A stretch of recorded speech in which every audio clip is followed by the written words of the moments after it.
everybody. Hi. Good to see you all. Yay. Thanks for joining us today. Ms. Serena, you have to indulge me for a minute. Cool. Hi. Yes, let's do All it. right. We're so excited to be here. And first of all, I really want to, I can speak on behalf of Serena and I, to thank Mark Penn for the kind introduction. And thanks Stagwell for bringing all of us together. I mean, this sports beach, all of Cannes, next level, right? So thank you. We appreciate the opportunity. But I have to tell you, this, for the week, certainly, maybe the whole career, a real highlight, right, to spend some time with you today, especially since I was researching to, kind of entertain you all, that one of the many comments mentioned you as a 21st century personality without comparison. I think everybody agrees here. And so I level set for everyone, the list needs to be stated, right? So we've got 23 Grand Slam title holder, Olympic gold medalist. Singles. Okay. That doesn't include doubles. Okay.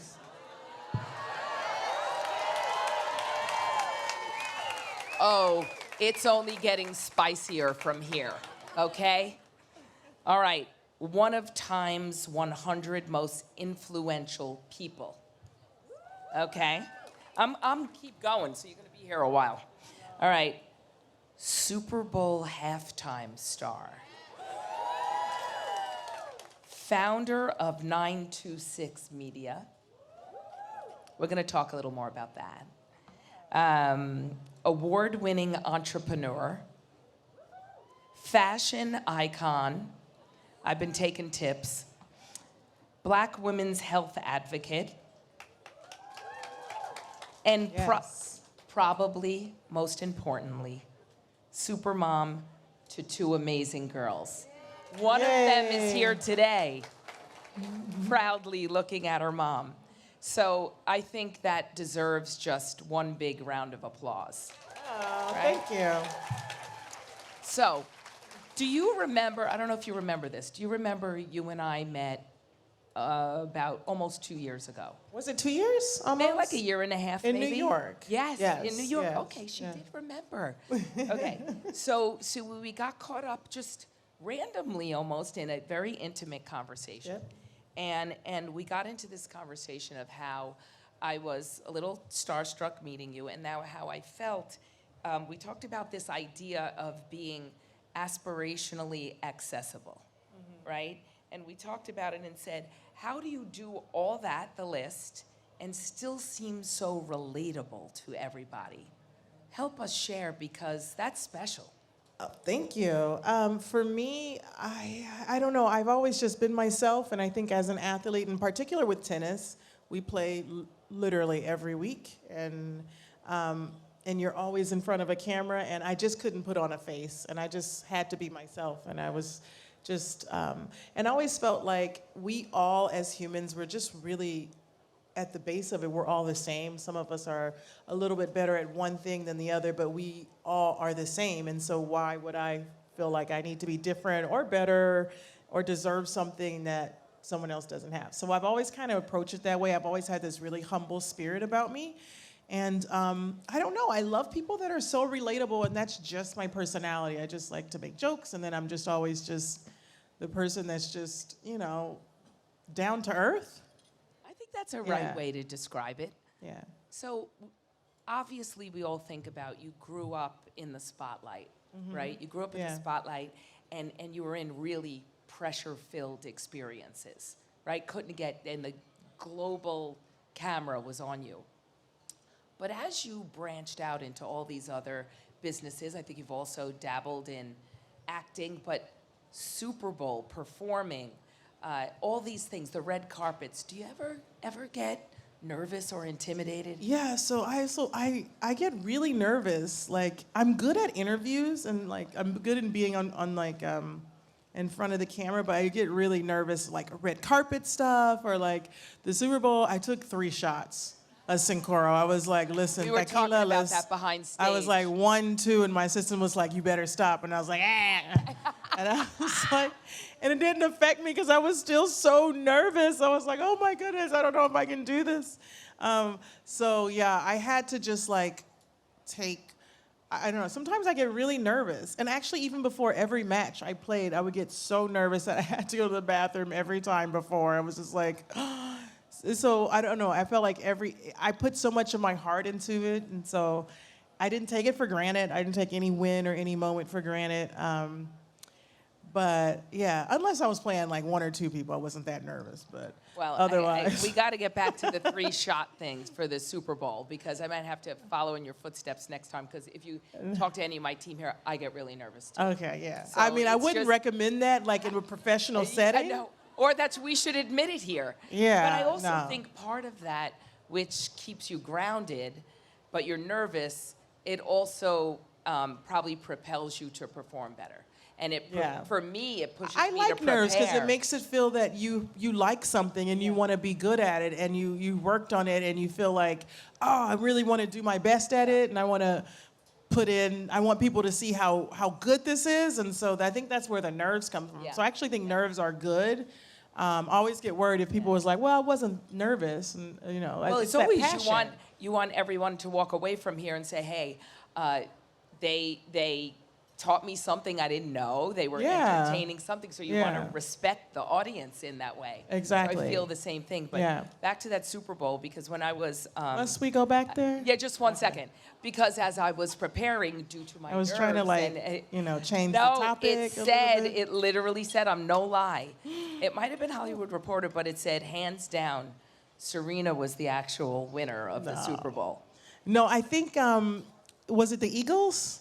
Yes. Okay, I think the I don't Eagles know were. if Saquon was going to be happy about that, but damn it, Was you it? beat him out. Yes, it Okay, was. okay. Kansas City versus the Eagles, right? Okay, I Is think that they were the right? winners. Okay. No, I felt, you know what, I was like, when am I ever going to be in a Super Bowl? I honestly have a better chance at being in the game than being on the field, because, by the way, I have a good arm. And if Yeah. you don't believe me, then watch my tennis matches.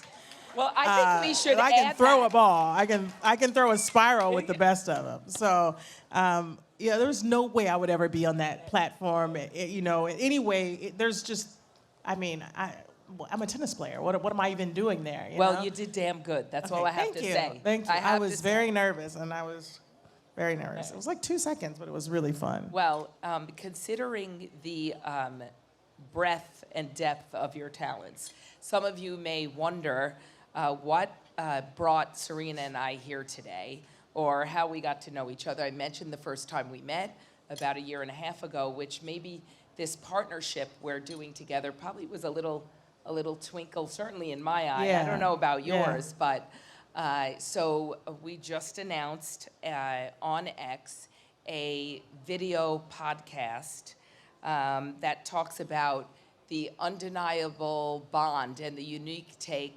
on Serena and her sister Venus, that we're about to, later this summer, launch a new video podcast on X. Yeah.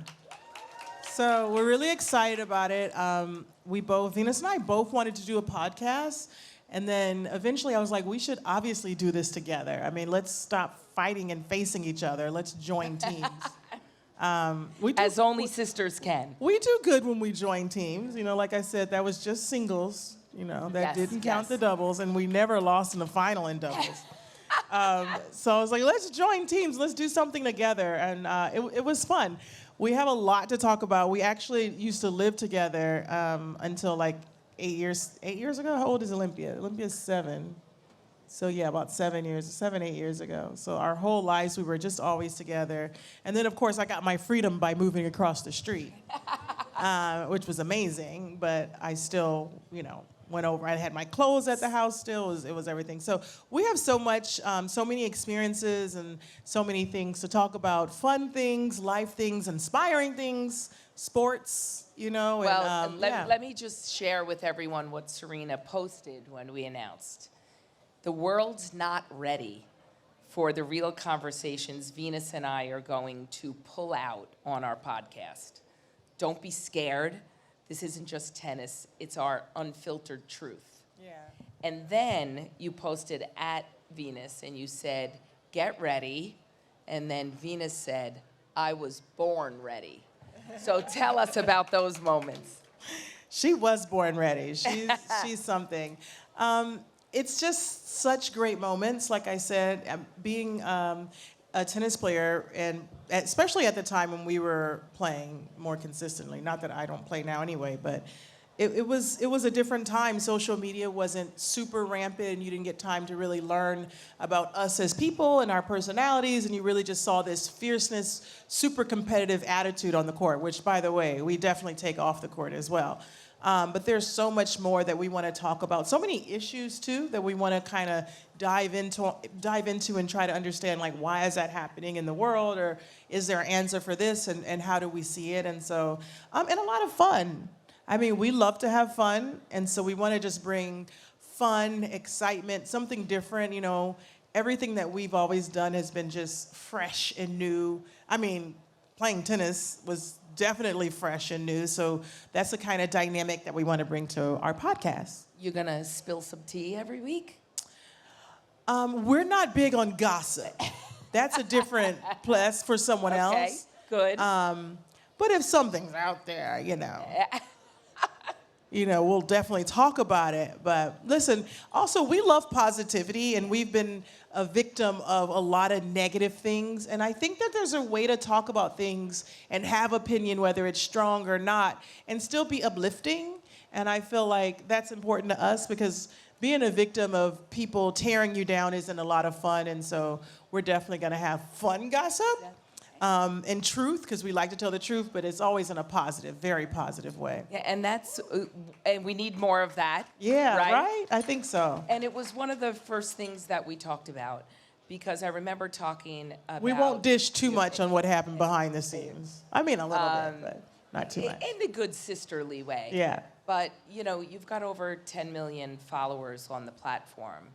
And we talked about just... what does it mean when you're so inspirational to people? And Venus, too. So the vision to come together to actually bring that and make it available to so many people around the world was actually the vision of the show. And in your mind, is it coming together? Are you going to have guests? What's coming to your mind as we prepare for later this summer? Well, there's a lot of things that's coming to my mind. I think like a lot of interesting topics, like you talked about Black maternal health. I think that's a very important topic. And then just women in general, a lot of women topics, a lot of health things. For me, that's how we live our lives. And so we try to, everyone's also talking about longevity and what can you do and how to prolong the inevitable, I guess. And so I love that topic. I feel like it's something that's super interesting. We love talking about sports, and we love talking about women's sports, and we've been talking about women's sports our whole lives, and now the world has finally caught on. Finally. But we've been loving talking about that, and so we want to continue to talk about sports and women's sports and also men's sports, because I love watching men's sports. I think it's very exciting. I learned some of my best things from watching men's sports as well, too. So there'll be a sport aspect as well, because that's also natural for us. Right. And it also makes sense as to what we've done in the past, but also bringing like a really fun pop culture to it as well. So. Well, and that's also another kind of thread that brought us together, because sports comes natural. It's incredible how you've had an incredible hand of shaping the evolution of female sports. But let's talk about X for a minute, because sports is inextricably linked to X. Mm-hmm. Fandom lives on the platform. Yeah. And yes, men's sports, that's obvious. But what a lot of people are just starting to learn of how the female athlete's voice lives on X. The audience is there, and it's one of the reasons that we were so anxious to make sure that we brought this video podcast to the platform. Yes, because that comes natural, but more importantly, shaping the next phase, which is a very multi-dimensional life that both you and Venus has. So we're really, really excited about that. I'd love to ask you, since you're on the platform, you know obviously from where you've come that the fandom lives on the platform, but you could have gone many places. Yeah. Why X? Well, I feel like X is always a place where you can just say your thoughts and just be real. And then obviously you get a lot of feedback on those thoughts, and some of them are honest and some of them are a little harsh. But I love to look things in the eye. I love to look a challenge in the eye and to face that. And I feel like it's the one platform throughout over a decade that has really been successful and has really stayed to what it believes in. And so we thought that that was a really good opportunity to bring our vlogcast, to X. It was going to be really fun. Well, we thank you for that. And one thing I will tell you, when you first announced, hundreds of thousands of likes, of reposts, of replies, many of them obviously celebrating the fact that we were bringing the podcast to the world, but also with tons of questions and really curious about, kind of that unfiltered truth that you mentioned. So the audience is super curious. Yeah. And we're excited to talk about that. Now, you mentioned all the work that you do for female health, Black female health. Super important, and we're anxious for you to be a beacon of driving that conversation forward. But what also I was really interested in, I think a lot of people don't know what an incredible entrepreneur you are. Yeah. Due to her both modesty and humility, it might be things you don't know. And talk to us a little about what you've learned from running and being the owner and founder of Serena Ventures. Yeah, I think also talking about women entrepreneurs is really important, and just entrepreneurs in general. I feel like a lot of people are taking their lives and in a monetary way inside of their own hands. So I have a venture company. We have, I don't know, 16 unicorns, a few decacorns. I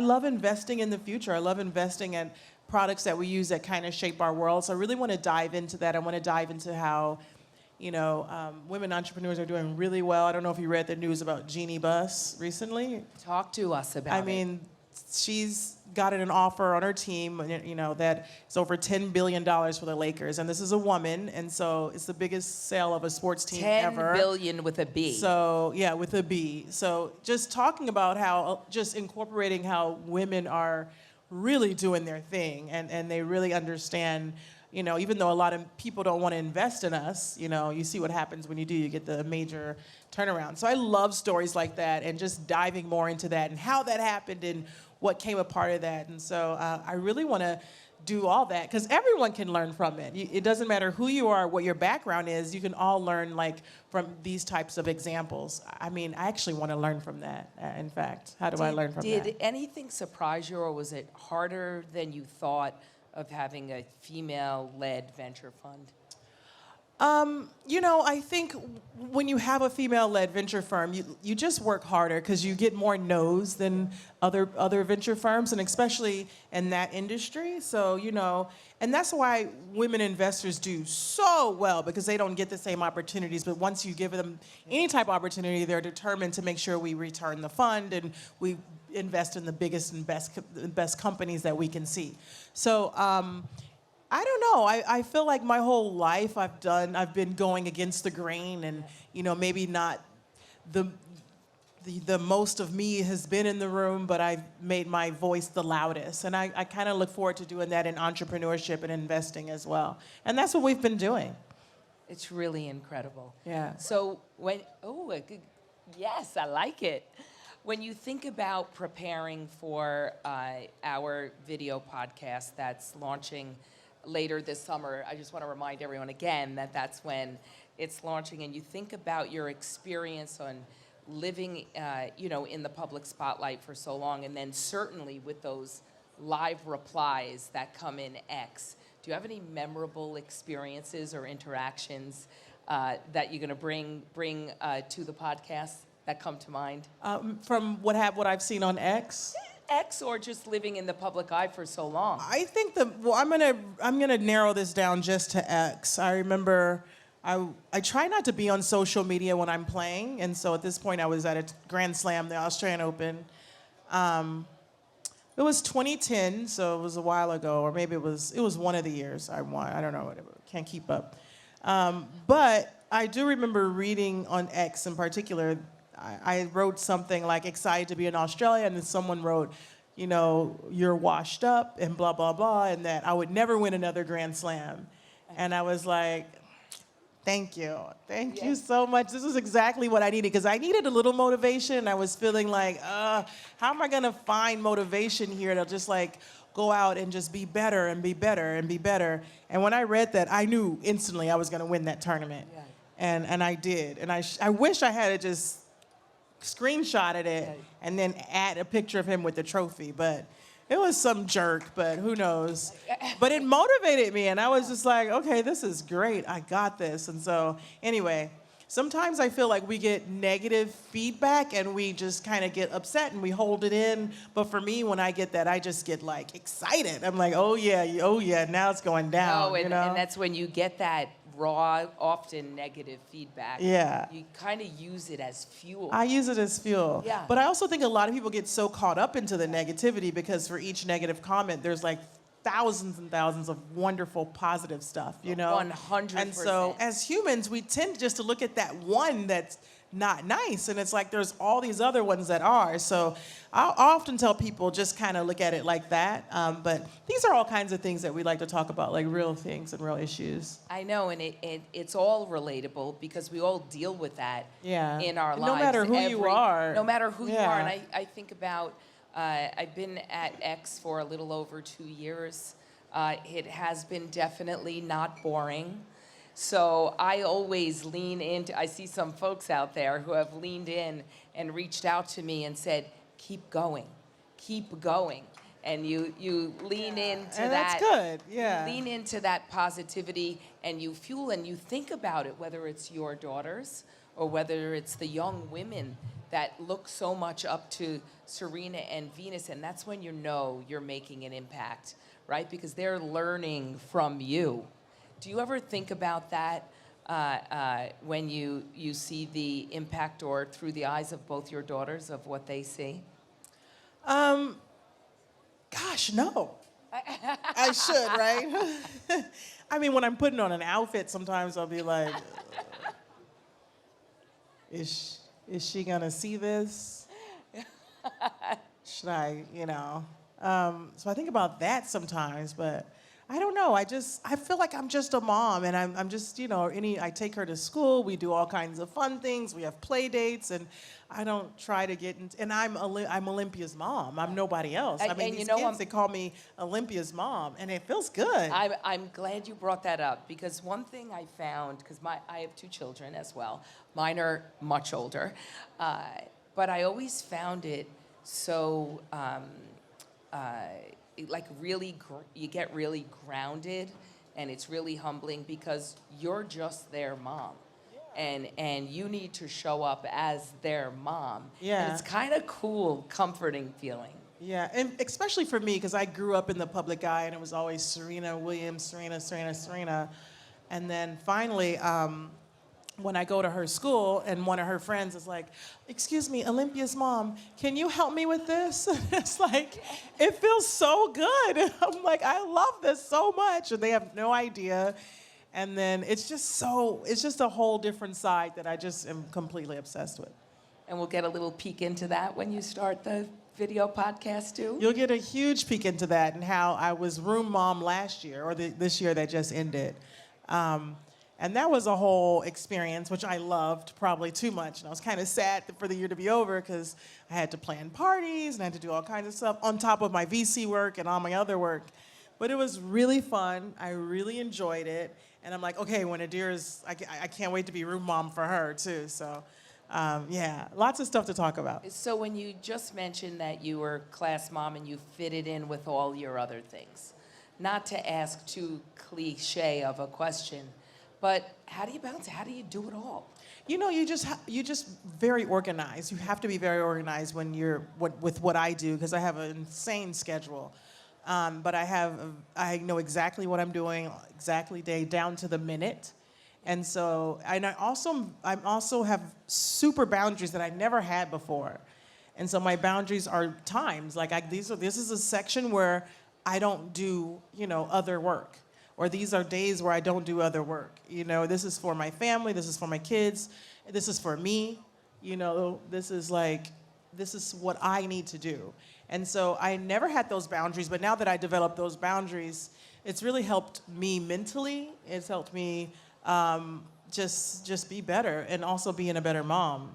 I think And a better it's businesswoman. one of the hardest things, and I still, admittedly, in front of all of you, one of the hardest things that I have to work at every single day. That's something you always have to do every day, is because people will try to cross those boundaries. Exactly not right. in a negative way, but just because there might be a meeting that you really have to take, or there might be someone that you really have to go, but it's I'm not going to cross those boundaries. And this little thing in your hand that you hold is really a boundary buster. Yeah. Right? Yeah. You have it, and it lures you in to potentially be 24/7. Yeah. And that's not cool unless you're on X. So Yeah. so then Agreed. we give Agreed. a little grace for that. Last comment: is it true, a rumor I heard, that you're working on a memoir, perhaps? Oh, it is true, in fact. Oh. Yeah. So now even something more that we get to look forward to. Lots of things to look forward to. I'm working on a memoir. It is a lot. It's a huge project, and I'm really trying to take my time with it. Yeah. And because I've been trained not to open up so much, so I'm really finding it a little difficult to open up, which I'll talk more about on our podcast. But so it's taken me a little bit longer, but it's good. It's good. It's healing. I have to tell you, unfortunately, our time together went too quickly, but I hope you got a glimpse of the warmth, the generosity, the beauty of this lady right here. Thank you. So thank you. all of you. Thank really you all appreciate so much. it. Thank you. Thank you.